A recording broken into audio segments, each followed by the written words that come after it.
अभी न्यूज़पेपर में एक न्यूज़ आई है कि बंगाल विधानसभा में जो बजट सत्र का दूसरा चरण चल रहा है 17 जुलाई से 25 जुलाई।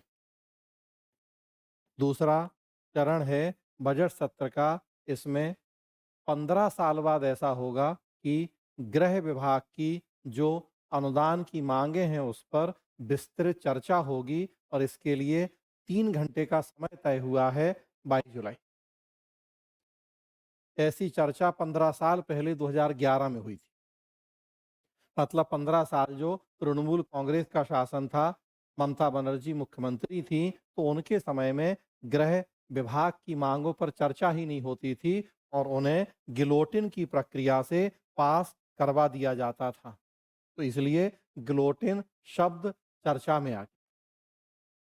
तो जैसा हम देखते हैं कि गिलोटिन का हिंदी अर्थ होता है मुख बंद या वाद बंद।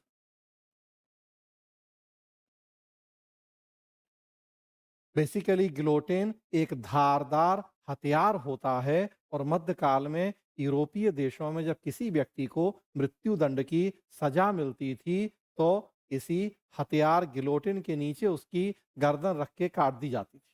बहुत नृशंस तरीका होता था मृत्यु दंड का।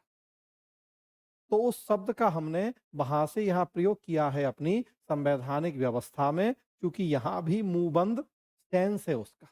तो होता क्या है कि बजट पर चर्चा के लिए विधायिका में, चाहे संसद हो या राज्य की विधायिका, समय निश्चित होता है कि कितने दिन चर्चा होगी अनुदान की मांगों पर और फिर मतदान होगा।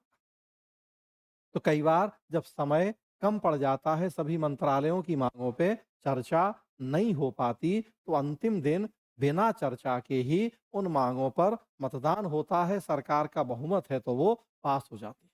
तो इसे कहा जाता है गिलोटिन मुंह बंद, मतलब बिना चर्चा के ही किसी मंत्रालय की मांगें स्वीकृत हो जाना। लोकतंत्र के लिए गिलोटिन की व्यवस्था अच्छी नहीं मानी जाती क्योंकि सरकार के ऊपर नियंत्रण नहीं हो पाता। बंगाल में गृह विभाग की मांगें गिलोटिन से ही पास हो रही थी पिछले 15 साल से और इस बार अब जाके उन पर विस्तृत चर्चा का प्रावधान हुआ है।